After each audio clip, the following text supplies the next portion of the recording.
The year was 18 BCE. Rome was quiet in the way only power can be quiet, confident that nothing beneath it could truly resist. Inside a torchlit house near the Aventine Hill, oil lamps flickered against painted walls, and priests murmured prayers to gods who were said to bless unions made in their name. The bride sat on a low wooden stool. She was 14, her hair had been carefully parted and braided by hands that avoided her eyes. A woolen veil rested beside her, heavy despite its simplicity. No one asked how she felt, no one needed to. Silence was expected. Silence was purity. Outside, neighbours laughed. Wine flowed. This was a good match, her father had said. The man was respectable, the gods were favourable, Rome approved. What followed wasn't a celebration of love, it was a ritual of control. Marriage in Rome was not a joining of lives, it was a transfer. A woman passed from the authority of her father into the legal and spiritual possession of her husband. Her body, her future, her obedience were folded neatly into ceremony and called sacred. Everything about the night was designed to appear orderly. Sacred words, sacred gestures, sacred witnesses who would leave before anything truly mattered. The gods were invoked loudly, as if noise itself could sanctify what could not be named. The girl learned early not to move too quickly, not to speak unless spoken to, not to ask what would happen once the door closed. Older women offered careful smiles. Their warnings came without words, carried in the way they touched her veil, the way they avoided lingering. Rome remembered weddings as joyful beginnings. It carved them into marble reliefs and poetry. What it did not carve was fear. What it did not write was the cost. The most disturbing part of this ritual never entered Roman law books. It never needed to. It was lived, repeated, and absorbed by women whose names history decided were unnecessary. It survived because everyone played their role. Fathers looked away, mothers remembered, then forgot. Priests blessed, then departed. The city slept, satisfied. By morning, Rome would call her a wife. It would demand gratitude. It would demand silence. And if she obeyed, history would reward her with absence. No records, no testimony, no voice. Only another household preserved, another alliance secured, another girl folded into Rome's idea of order. This was the beginning Rome celebrated. This was the cost it never named. It was sanctified by tradition, protected by law, and hidden beneath ritual, until repetition transformed violence into custom, and custom into something no one thought to question anymore, because Rome depended on it to function smoothly. Rome preferred its cruelties dressed as order. Before the veil ever touched a bride's hair, her fate had already been decided, spoken quietly between men who believed duty was virtue. Marriage was presented as stability, as honour, as the natural rhythm of a civilized world. A woman did not enter it as a chooser, but as an offering. From childhood, Roman girls were trained for disappearance. Their value was measured in silence, in modest movement, in obedience practiced so early it felt instinctive. Fathers spoke of protection, yet law placed daughters among property. Not persons, dowries were calculated carefully, discussed with more seriousness than the girl herself. Coins, land, alliances, futures negotiated without her voice. Religion reinforced the arrangement. Goddesses of chastity were praised relentlessly, not for desire denied, but for submission perfected. Purity was not innocence, it was compliance.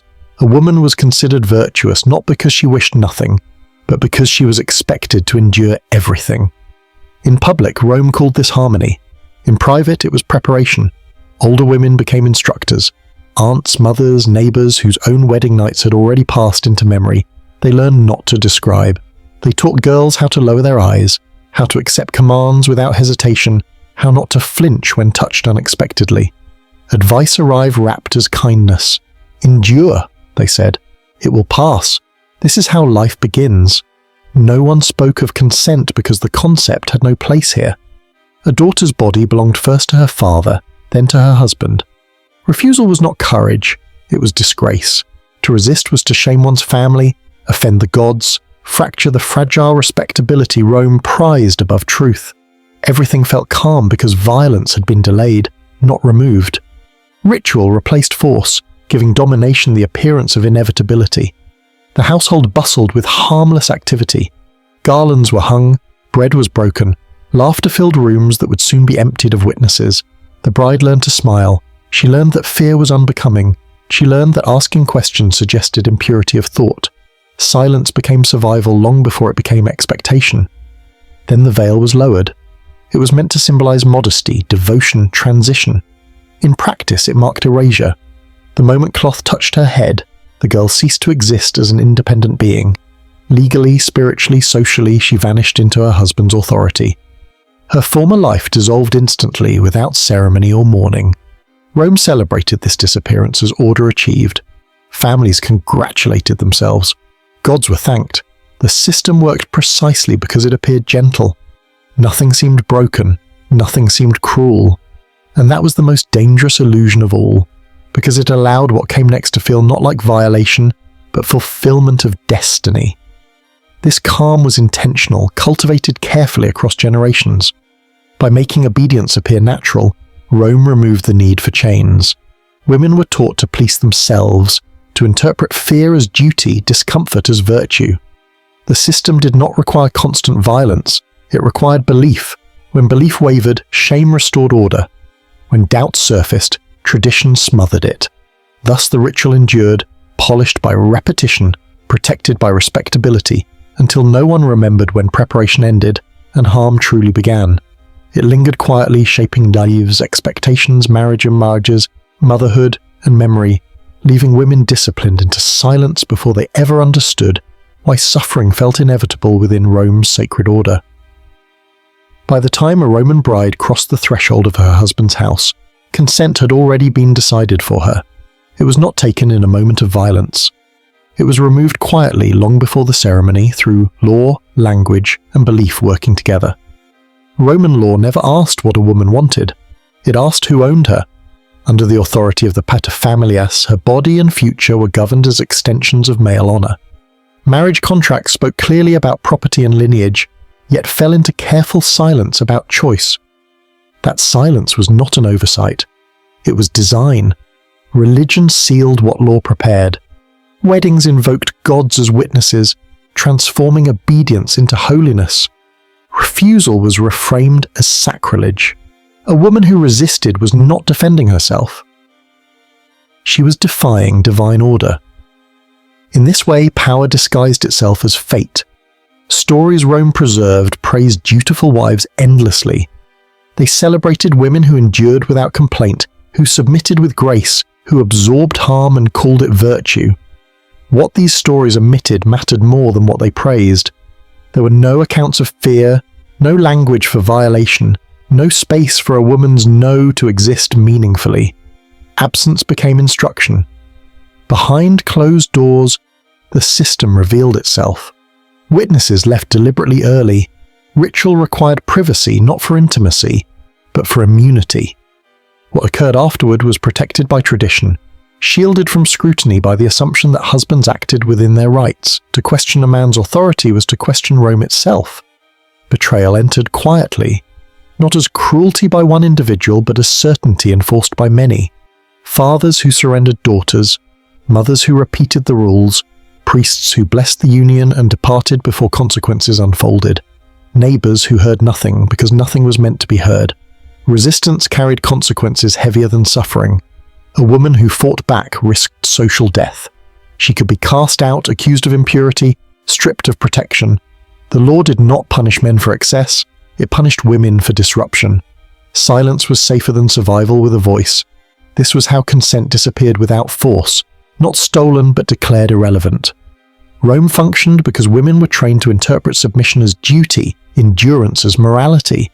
The system did not need constant brutality, it needed agreement manufactured through fear. What Rome erased was the truth that this was not a private failing but a public requirement. Marriage demanded obedience to operate smoothly. Every household depended on it. Every alliance relied on it. The empire expanded upon it. By framing coercion as order, Rome ensured repetition. Each generation inherited the same expectations, the same silences. The ritual succeeded because it was never named as harm. It was normalized, sanctified, and passed forward as tradition. Women were expected to endure not because Rome misunderstood their pain, but because it understood it perfectly. Their suffering was not accidental, it was structural, it was required, and it was protected by law, by faith, and by the collective decision to look away. This understanding shaped every gesture that followed, every expectation placed upon a wife's breath and posture. Night after night, households functioned because women adjusted themselves smaller, quieter, less visible. The empire did not collapse under cruelty because cruelty was organized, predictable, and praised. Even language cooperated, offering euphemism where truth threatened stability. Pain became unnamed, memory became dangerous. Girls learned early that survival meant alignment, not resistance. When fear surfaced, it was folded inward and called modesty. When anger appeared, it was shamed into obedience. Rome did not need chains in every room, it needed certainty. Certainty that silence would hold, certainty that tomorrow would resemble yesterday, certainty that no one would ask whose suffering paid for order. This certainty hardened into tradition, and tradition hardened into law. By the time questions arose, the answers were already forbidden, and the system remained intact, nourished by the quiet endurance of women whose compliance was mistaken for consent, alone today. The door closed without ceremony. No witness remained, no priest, no mother, no God willing to stay. The wedding night Rome praised in poetry began in silence, heavy and deliberate, as if the house itself understood what was required of it. For the bride, the room felt unfamiliar despite hours spent preparing it. Oil lamps cast uneven light. The bed waited, arranged by other hands. She was expected to move toward it without hesitation, without visible fear. Whatever she felt was already irrelevant. Roman writers rarely described this moment directly. When they did, they hid behind metaphor. They spoke of conquest, of taming, of fruits harvested at the proper season. The language was careful because truth was dangerous. To describe plainly would expose intention. The ritual depended on her stillness. Fear was not an interruption, it was part of the design. Dissociation became protection. Many women learned to separate themselves from their bodies, to treat sensation as something happening elsewhere, to someone else. Rome never named this survival. It only demanded the result. There was no concept of refusal that mattered. Any resistance marked her as disobedient, unstable, ungrateful. Pain was reframed as necessary instruction. Endurance became evidence of virtue. By morning, her compliance would be assumed, whether it was given or forced. Poets later romanticized the night as transformation. They called it awakening, completion, fulfillment. What they erased was the loss. A woman did not emerge changed, she emerged reduced. Her body became proof of a contract honored, not a self-possessed. No god intervened. None ever had. The gods were invoked loudly before, not after. Silence protected them too. Responsibility dissolved into ritual, into inevitability. What happened was not cruelty gone wrong. It was procedure completed. Morning mattered more than the night. Blood, tears, trembling hands were interpreted only through expectation. A wife rose, dressed, and appeared composed. The household judged success by absence of disruption. If she spoke, she risked everything. If she remained silent, the ritual was declared perfect. This was how the system preserved itself. By demanding nothing be said, it ensured nothing could be challenged. Women learned to swallow memory quickly, before it hardened into something dangerous.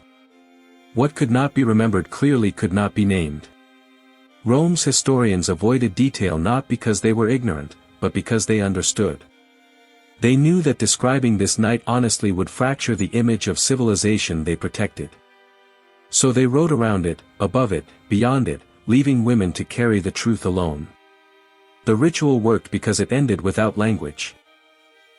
No word existed for what was taken. Only expectations followed. Wives were told to be grateful, fertile, loyal. The night vanished into normalcy, as if endurance itself were consent. By sunrise, Rome moved on. The city did not pause for a girl learning how to breathe again. It celebrated continuity. Another household secured. Another alliance sealed. The silence held, exactly as intended.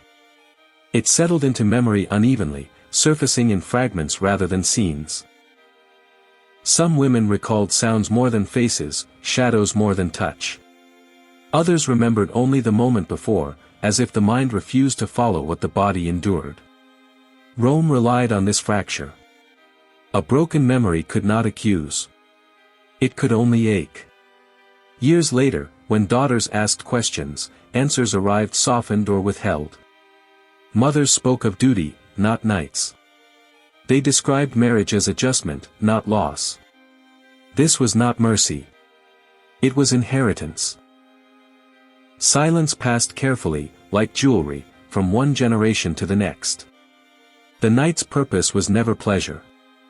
It was confirmation. Confirmation that authority held. Confirmation that the household would function. Confirmation that a woman understood her place without being told again.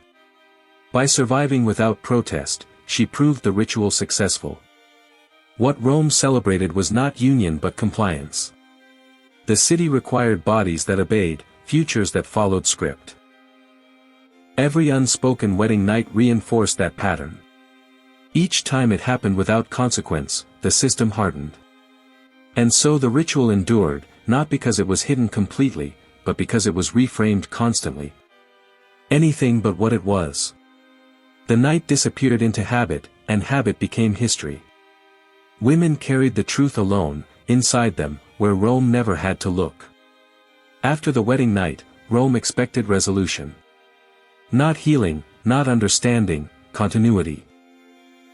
A woman was now a wife, and that single word was meant to erase whatever came before it. The city moved forward as if nothing had been taken, as if something had simply been completed. Life resumed quickly. There was no space for recovery because there was no acknowledgement of injury. A wife rose each morning and learned her role through repetition. Meals prepared. Orders obeyed. A household maintained.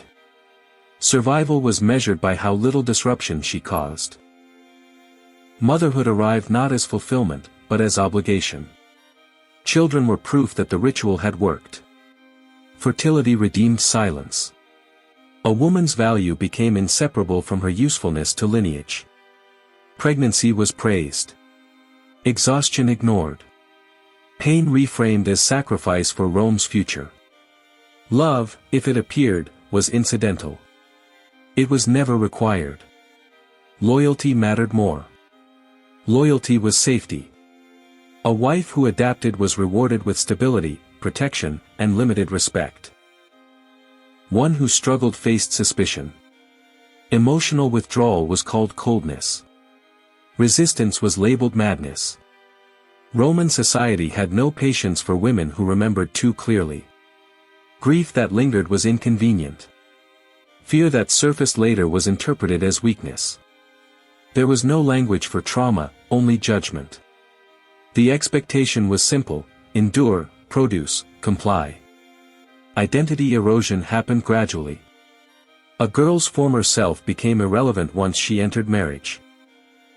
Her opinions carried less weight. Her memories belonged to another life. She learned to introduce herself through her husband's status, not her own name. This disappearance was not violent, but it was thorough. Some women adapted so completely they appeared content. Rome celebrated them. Stories praised their devotion, their silence, their strength. What those stories concealed was the cost of adaptation. To survive, many women learned to feel less, to remember selectively, to narrow themselves carefully. Those who failed to conform paid quietly. Isolation. Blame. Sometimes abandonment. The law rarely intervened on their behalf. It was easier to accuse a woman of instability than to confront a system that demanded her erasure. Across generations, repetition normalized the pain. Mothers taught daughters what had once been taught to them. Not because they believed it was right, but because they believed it was inevitable. Survival became tradition. Silence became inheritance.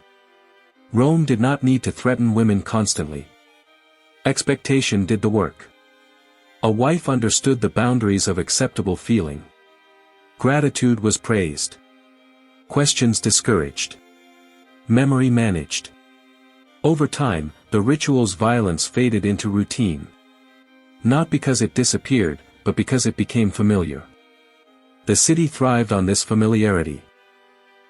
Households remained intact. Alliances held. Order preserved. What Rome achieved was not harmony, but endurance mistaken for consent.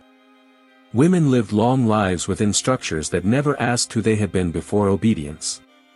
Their past selves were treated as irrelevant, almost improper to mention. And so the cycle continued. Each marriage reinforced the last. Each silent mourning after confirmed that the ritual needed no defense. Survival itself became proof of legitimacy. Pain that could be endured, Rome reasoned, must have been acceptable. And tradition, once accepted, no longer required explanation, only repetition. Rome did not forget this ritual by accident. It was erased deliberately, softened until it resembled something respectable.